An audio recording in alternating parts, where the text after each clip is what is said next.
పశ్చిమాసియాలో యుద్ధం తీవ్ర స్థాయిలో కొనసాగుతోంది. ఇప్పటివరకు ఇరాన్ అణుకేంద్రాలు, సైనిక స్థావరాలను అమెరికా లక్ష్యంగా చేసుకుంది. ఇప్పుడు ఆ దేశ ఆర్థిక వ్యవస్థను టార్గెట్ చేసింది. ఇరాన్ ఆయిల్ కు వ్యూహాత్మక హబ్ అయిన కర్గ్ ఐలాండ్ పై యుఎస్ బలగాలు దాడి చేసేశాయి. అమెరికా అధ్యక్షుడు ట్రంప్ ట్రూత్ సోషల్ వేదికగా ఈ విషయాన్ని ప్రకటించారు. తన ఆదేశాలతో యుఎస్ సెంట్రల్ కమాండ్ ఈ దాడి చేసిందని ట్రంప్ స్వయంగా ప్రకటించారు. ఆ ద్వీపంలోని సైనిక కేంద్రాలు పూర్తిగా తుడిచిపెట్టుకుపోయాయని అన్నారు డొనాల్డ్ ట్రంప్. పశ్చిమాసియా చరిత్రలోనే అత్యంత శక్తివంతమైన దాడుల్లో ఇదొకటిగా వెల్లడించారు అమెరికా అధ్యక్షుడు. ఆ ద్వీపంలోని ఆయిల్, మౌలిక సదుపాయాలపై దాడి చేయలేదని తెలిపారు. ఇరాన్ హర్ముజ్ జలసంధి వద్ద నౌకల రవాణాను అడ్డుకుంటే వెంటనే ఆయిల్, మౌలిక సదుపాయాలను టార్గెట్ చేసే విషయాన్ని పరిశీలిస్తానని ట్రంప్ తనదైన స్టైల్లో వార్నింగ్ ఇచ్చారు.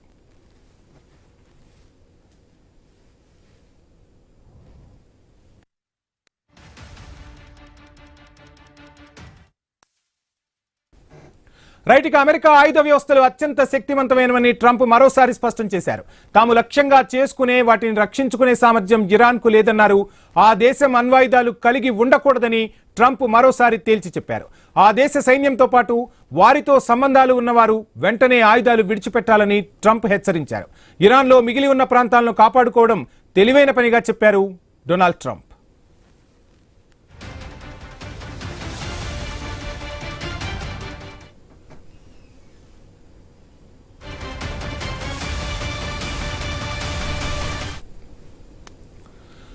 రైట్, ఇక పర్షియన్ గల్ఫ్ లో కర్గ్ అనేది ఒక చిన్న ద్వీపం. ఇది ఇరాన్ తీరానికి 25 నుండి 30 కిలోమీటర్ల దూరంలోనే ఉంటుంది. ఈ ఐలాండ్ ఆ దేశ ఆర్థిక వ్యవస్థకు అత్యంత కీలకమంటున్నారు ఆర్థిక నిపుణులు. ఇరాన్ తమ ఆయిల్ ఎగుమతుల్లో 90% ఇక్కడి నుంచే నిర్వహిస్తూ ఉంటుంది. 1986 నుంచి ఇక్కడ విదేశీ పెట్టుబడులు పెరిగాయి. ఇరాన్ ఇంధన ఎగుమతులకు కీలకంగా మారింది. యుద్ధం మొదలైనప్పటి నుంచి ఇరాన్ 13.7 మిలియన్ బ్యారెర్ల ఆయిల్ ను ఈ ద్వీపం నుంచి ఎగుమతి చేసింది. ఇక ఉద్రిక్తతల్లో ఇప్పటి వరకు ఈ ఐలాండ్ ను అమెరికా టచ్ చేయలేదు. తాజాగా ఇక్కడ కూడా దాడులకు పాల్పడటం ఉలిక్కిపాటుకు గురి చేస్తోంది. ఈ పరిణామాలతో యుద్ధం మరింత తీవ్రమయ్యే సంకేతాలు స్పష్టంగా కనిపిస్తున్నాయి. ఇప్పటికే బగ్గుమంటున్న ఆయిల్ ధరలు మరింత పెరగవచ్చంటున్నారు నిపుణులు.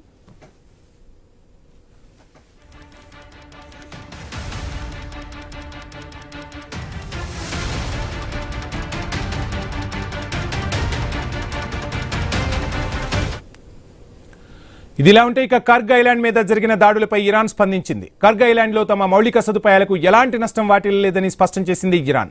అమెరికా ప్రకటనను తీవ్రంగా ఖండించింది. తమ ఆయిల్, మౌలిక సదుపాయాలపై జరిగే ఏ దాడినైనా తీవ్రంగా పరిగణిస్తామని ఇరాన్ స్పష్టం చేసింది. ఈ ప్రాంతంలో అమెరికాతో సంబంధం ఉన్న ఆయిల్ కంపెనీల మౌలిక సదుపాయాలు తుడిచిపెట్టుకుపోతాయని తనదైన స్టైల్లో వార్నింగ్ ఇచ్చేసింది ఇరాన్. వాటిని బూడిద కుప్పలుగా మార్చేస్తామని ఘాటు హెచ్చరికలు చేసింది.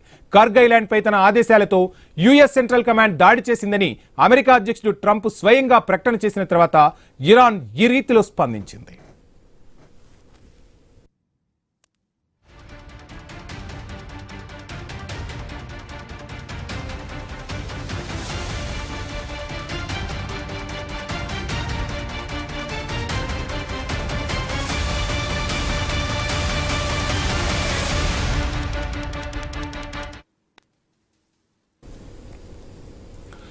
నందాదేవి ఎల్పీజీ క్యారియర్ హర్ముజ్ జలసంధిని దాటింది. ఇది 2 రోజుల్లో భారత తీరానికి రానుంది. భారత్, ఇరాన్ మధ్య పలు దఫాల చర్చల తర్వాత నౌకలు హర్ముజ్ దాటేందుకు టెహ్రాన్ ఓకే చెప్పేసింది.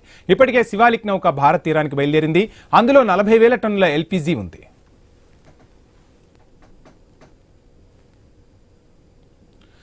రైట్, ఇక నందాదేవి ఎల్పీజీ క్యారియర్ హర్ముజ్ జలసంధిని దాటింది. ఇది 2 రోజుల్లో భారత తీరానికి రానుంది. భారత్, ఇరాన్ మధ్య పలు దఫాల చర్చల తర్వాత నౌకలు హర్ముజ్ దాటేందుకు టెహ్రాన్ గ్రీన్ సిగ్నల్ ఇచ్చేసింది. ఇప్పటికే శివాలిక్ నౌక భారత్ తీరానికి బయలుదేరింది. అందులో 40,000 టన్నుల ఎల్పీజీ గ్యాస్ ఉంది.